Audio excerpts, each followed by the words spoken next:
A very good evening to all our viewers tuning in tonight. Welcome to this week's first edition of the Evening Review. My name is Toiwan Jabala, your host for tonight. Let's look at some of the headlines making, or some of the news making headlines in tomorrow's Namibian Sun.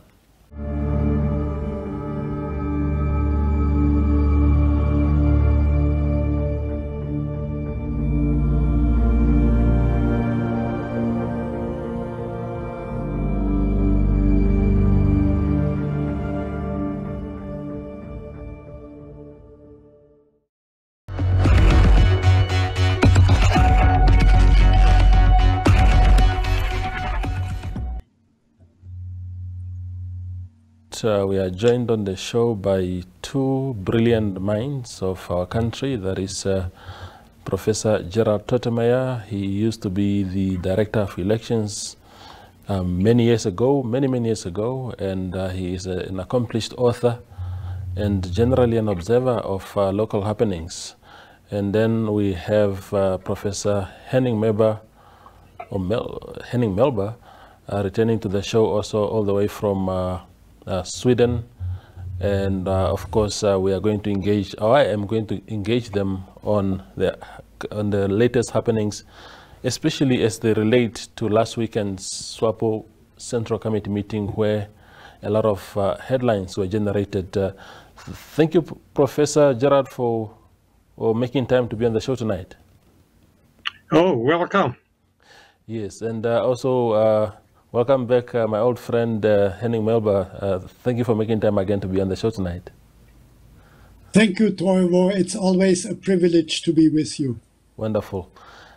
We will start with Professor Gerhard Tötemeyer, the President Hage Geingob, on Saturday when he was opening the Swapo Central Committee meeting, had some things to say about the Electoral Commission of Namibia regarding the Ndongali-Nena election, regional council election that for which a recount was ordered.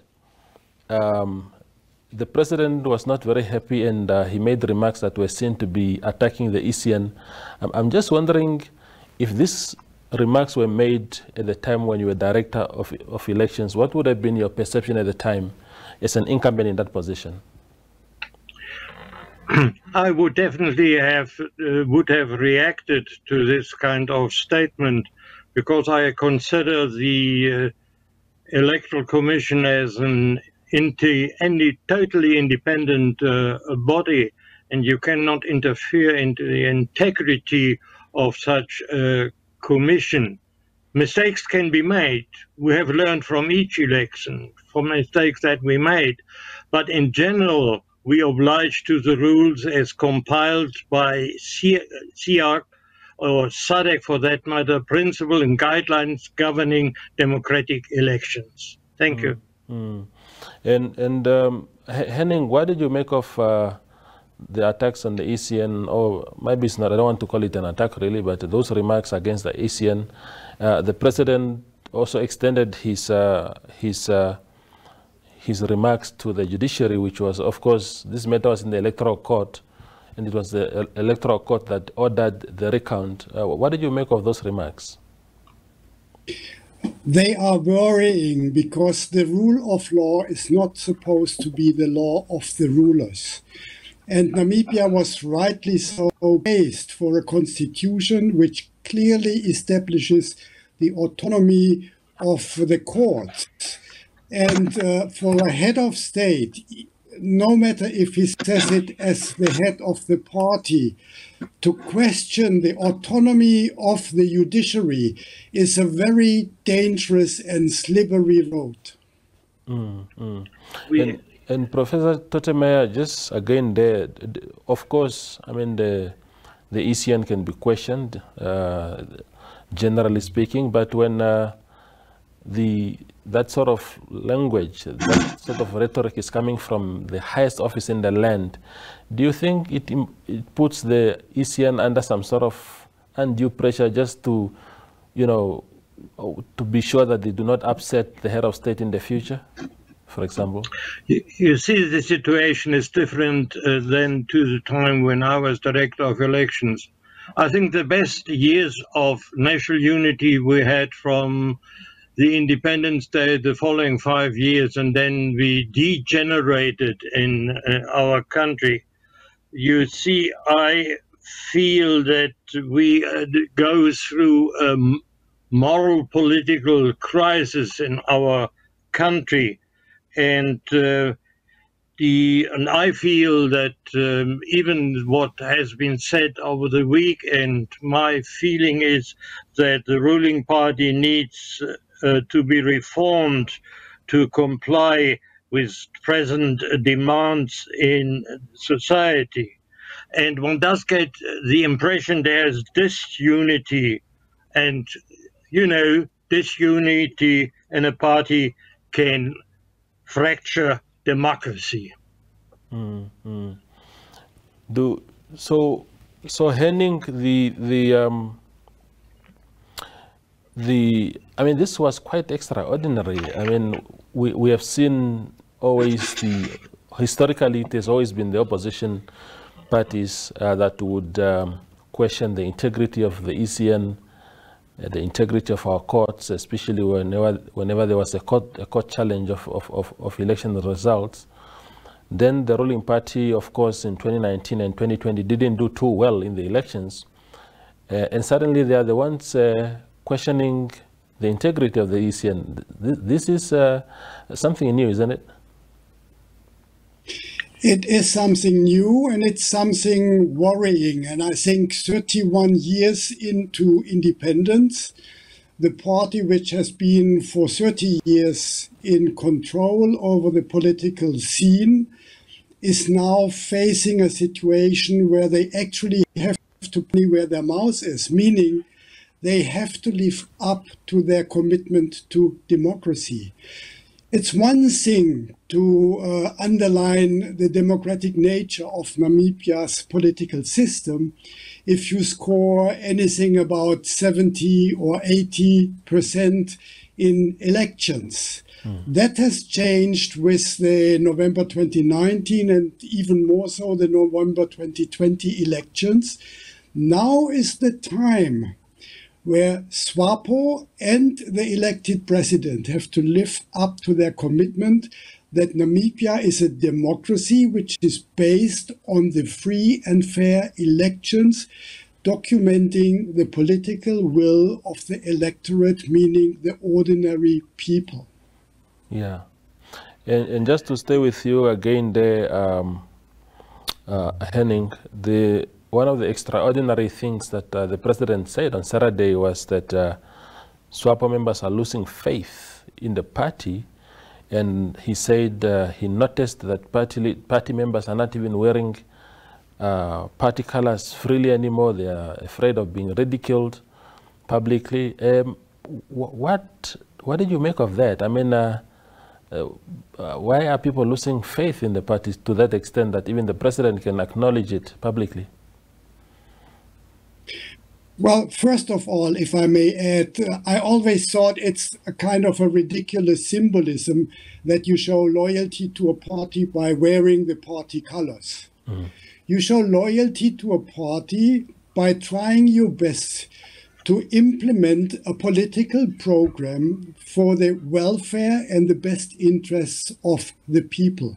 A party and its representatives should be elected because they offer the well-being for the people and not to wear the party colors, I'm sorry to say. But on the other hand, of course, since this has been the habit for 30 years, it is noticeable that it has been losing its attraction. And that for the party leadership most likely is perceived as a signal of eroding confidence and trust even within their own ranks. And that, I understand, is a worrying sign for them.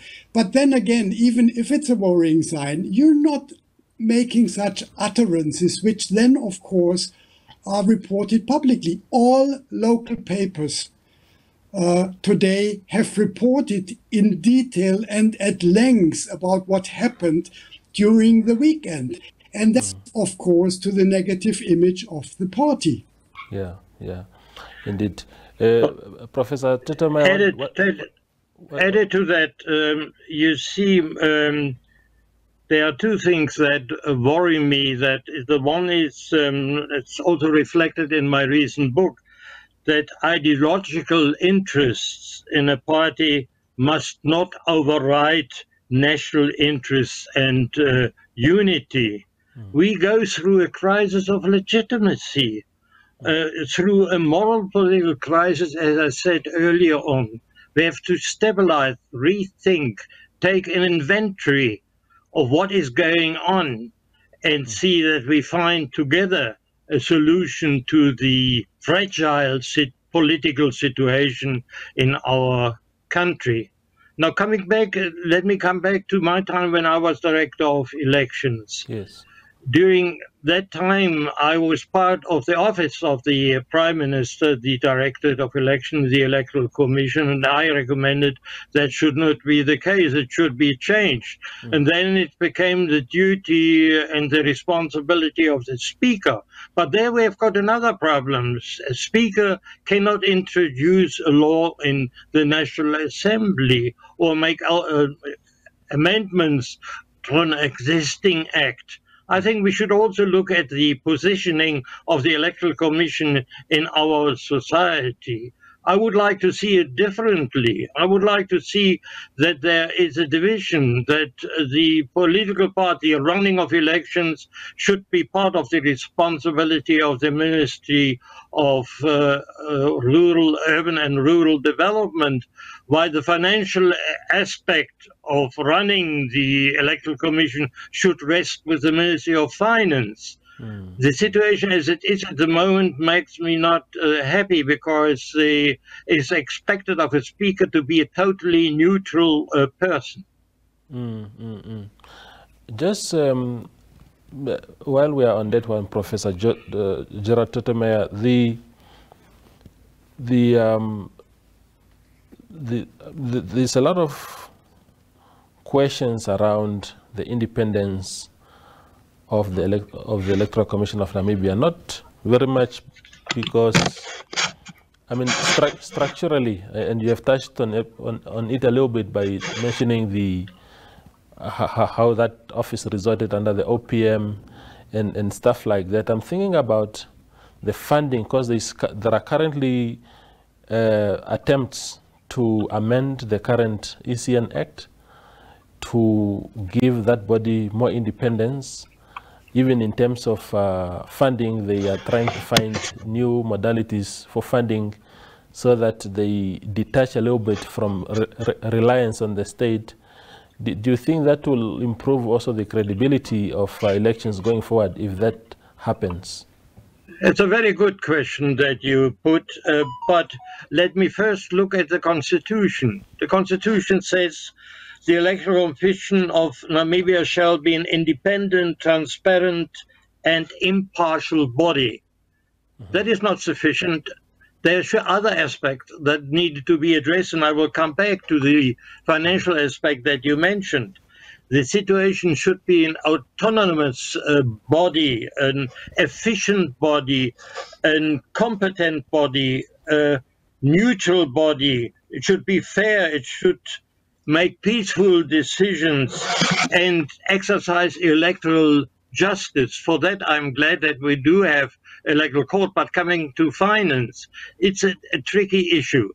The Electoral Act says a lot about financing political parties, but my big problem is that the political parties do not follow the lines of the acts, which command that there should be a check every year. They should submit to Parliament their income and expenses. And the big problem here is no auditing takes place, and that is a shortcoming in our system. Yeah. Before we go on a quick break, Henning, let me revert back to the subject of the president saying that party members are losing faith in Swapo. Do you think things like, you know, fish rot and just the current state of the economy, where we are expecting around 50% youth unemployment, for example, to be the actual numbers by the end of this year, have an effect on the confidence that the public and party members would have in the party? I think it's a combination of several factors. When I look back, the slogan we had at independence, Namibian and proud of it, was actually predominantly perceived as Swapo and proud of it. That has changed. Neither are the achievements meeting the expectations we had, nor the expectations we had in the delivery by Swapo. The promise was solidarity, freedom, justice. We have not lived up to that promise. That makes it more difficult to be Swapo and proud of it. And I think that is what is perceived in the public. And if we look at the discussions in the social media, but also in the print media, in the public discourse, the negative image of Swapo has increased for a number of issues. That includes the degree of state capture as manifested in fish rot and other things, but also in quite some incredible utterances. I remember the statements of Charlie and of Viljo last year, slitting the throats of those who don't vote the party. That's not a coercion which brings back people in line. It actually increases the estrangement and the distance to a party with which in the past you were willing to identify. Indeed. We go for a quick break and then we'll come back for the next and last part of the show. Strike it gold and win 5,000 Namibian dollars in cash with Neo Paints. Simply buy Neo Paints products from the selected range and stand a chance to get one of 12 mystery buckets filled with gold paint. All 12 winners will each get 3 extra paint buckets equal to their purchase. One to replace the gold paint, the second to use on your project, and the third to give to a charity of their choice. One winner can score another 10,000 Namibian dollars by showing us your creative use of the golden paint. The best project wins the cash. Offer is valid from 27 September to 18 December at your favorite hardware store nationwide. Visit us at neopaints.com for more competition details and follow us on Facebook for weekly competition updates. Neo Paints, a coat of excellence.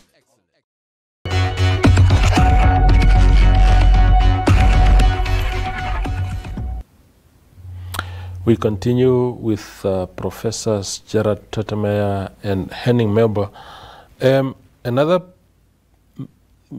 issue that made headlines from that opening of the Swapo Central Committee meeting, my dear professors, is also the president lashing out at his party members for being actually behind in terms of discourse in Parliament. He says that the opposition has essentially taken the lead in shaping conversations in Parliament. Professor Tötemeyer, I know that you are based in Swakopmund and you are enjoying your retirement and you follow these things closely. What is your immediate reaction to the president making those remarks? Is that observation correct? And if yes, why do you think that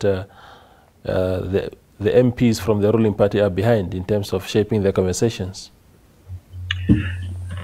As you know, that I detected during my research for my book a lot of disunity. There is not that unity any longer in the ruling party that I experienced when we became independent in the immediate years after. There are different directions developing. I miss the unity in the party. I miss the quality of contribution in the National Assembly coming from the ruling party side. Politics is too much personalized and not addressing issues that matter. these issues we need to look at, are they legal, these issues? Do they really exist? But I feel, as I said just now, I'm more concerned about the morality, the ethics that is heard in our dialogue, in our conversations, or that we have in our contribution to politics in our society.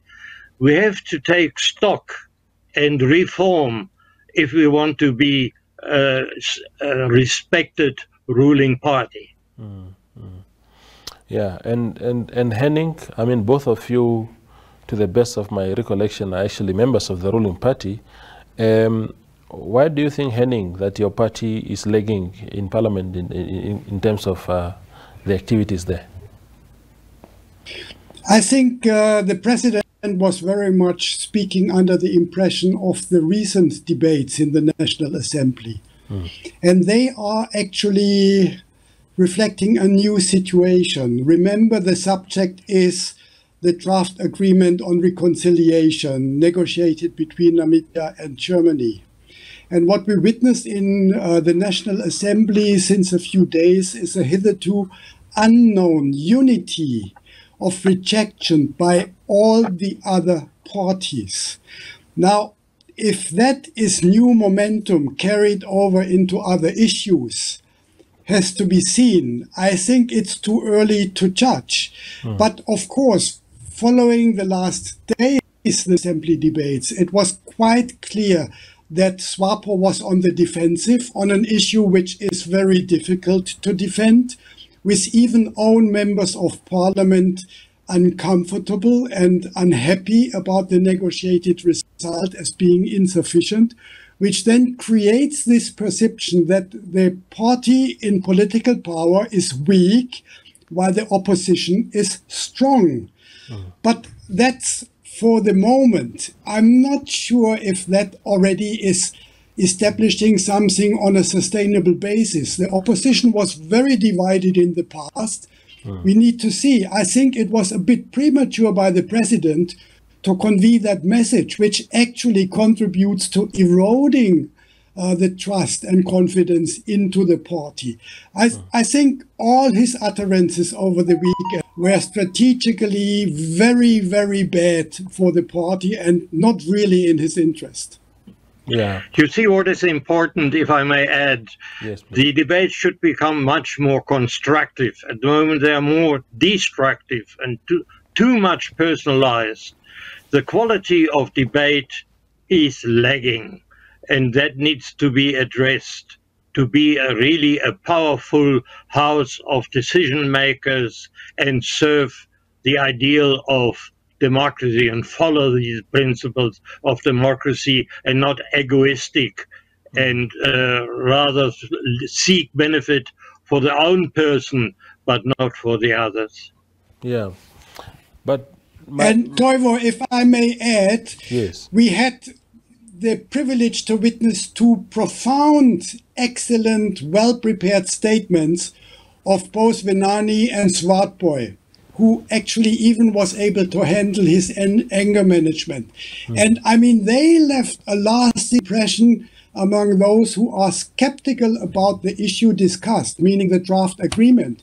Now that adds, of course, to credibility and the positive image of any one of those opposition parties. That then again enhances the pressure on Swapo, because you must look far and wide to find similar profound statements. Kapofis was definitely not of the same quality, which would then be associated with Swapo in parliament. But I'm just thinking also, my dear professors, that if you are a Swapo member today in parliament and a member of the opposition raises an issue such as land, unemployment, education, the state of our education right now, and so forth, you will be, as a member of the ruling party, you will be in a very difficult position to win an argument like that, because if someone talks about land, obviously the country has failed on land delivery over the years, urban and and otherwise. Young people are renting tiny flats and all that. So if you're a member of the ruling party, I mean, how do you counter such arguments? Do you think that the fact that these issues are so delicate and so how do I put it? They are not in favor of the ruling party, that also makes debating difficult by members of the ruling party in parliament? We should become, first of all, less sensitive to criticism. Criticism can be constructive. And as I said earlier on, we need to take stock and say, what is the situation at the moment? What did we promise in the past? Have we obliged with our promise? Why not? If not, why? And evaluate our contributions to the development of the country. And if there are shortcomings, that is part of a reign of a particular party, then we should admit, yes, here we are weak. Let's address this issue, but bring in the people. It should be a bottom-up approach and not a top-down issue. Not to over-centralize our decisions and what we are doing, but listening to the people at the bottom level. Indeed. Professor Melber, how do you react to that? I mean, to the position in which Swapo MPs find themselves in, even if they had the energy and zeal to speak more in Parliament and take the lead.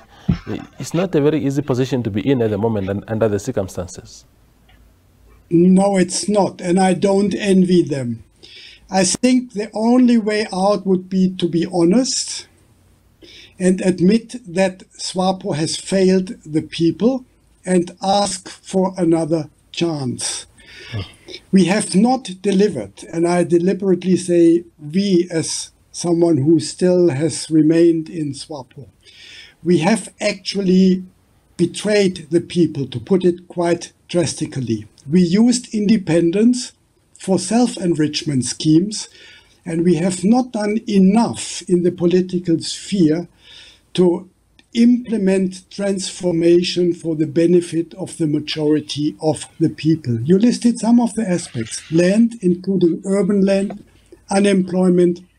There are factors for which Swapo cannot be blamed, like drought and COVID-19. But we have wasted money of the fat years. We had exceptional economic growth for 10, 15 years, haven't put it aside. We have not planned properly. So if I would now be a member of parliament in the National Assembly, justifying the party political line in government, I would find it very difficult.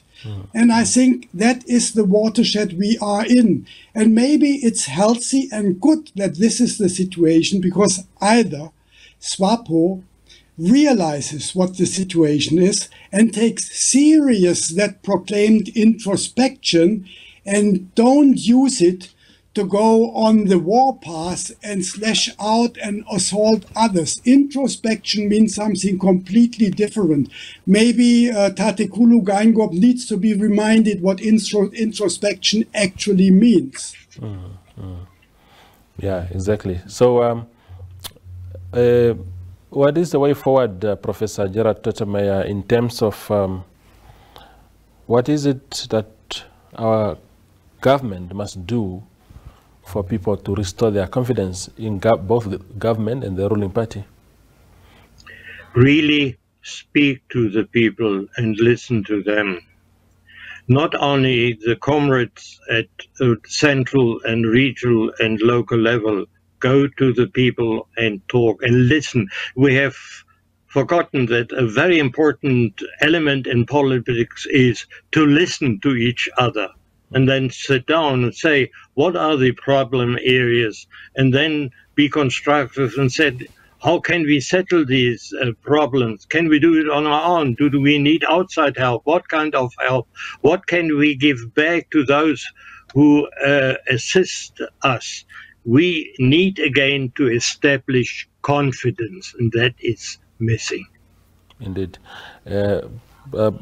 Henning, I mean, the events of 2019 and 2020 in terms of election results have shown that definitely the people are starting to see things and start to interpret things more in a more informed manner, that it's no longer just sloganeering and you know, exclaiming the past achievements such as the liberation struggle credentials, but that somehow as we transition into a new generation of voters and stuff like that, that somehow the voters of Namibia today actually demand the delivery of the promises that have been made to them.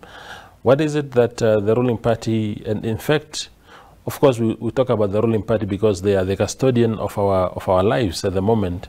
What is it that they must do going forward to restore the confidence? As you said, rightly so, the time of the liberation gospel is approaching a biological expiry date. And the born frees are the majority of the electorate in the next elections to come.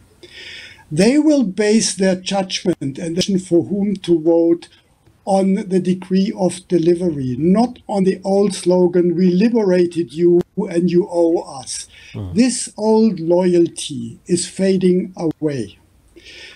I think most importantly, under the given circumstances, the party needs unreservedly to commit itself to democracy, to the respect also of differing opinions. And if based on that, the result might be that at some time in the future, other parties take over, then be it. If that is in the best interest of the people, then it should also be something which is accepted by the party. The party claims to act in the best interest of the people. If the people do not feel represented any longer sufficiently by that party, then the party needs to do better.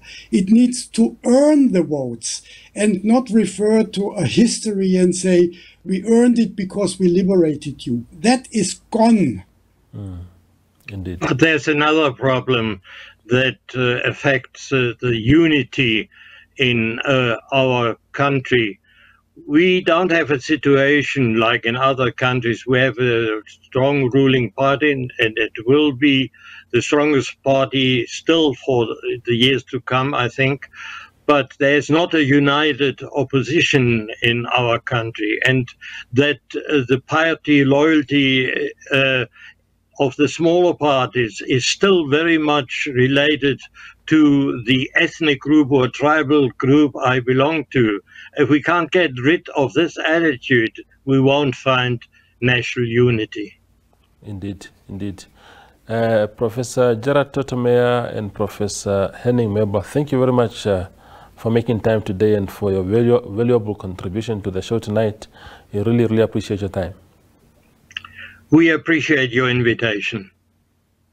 Wonderful. That was the end of, or that is the end of tonight's show. Thank you for watching, and good night.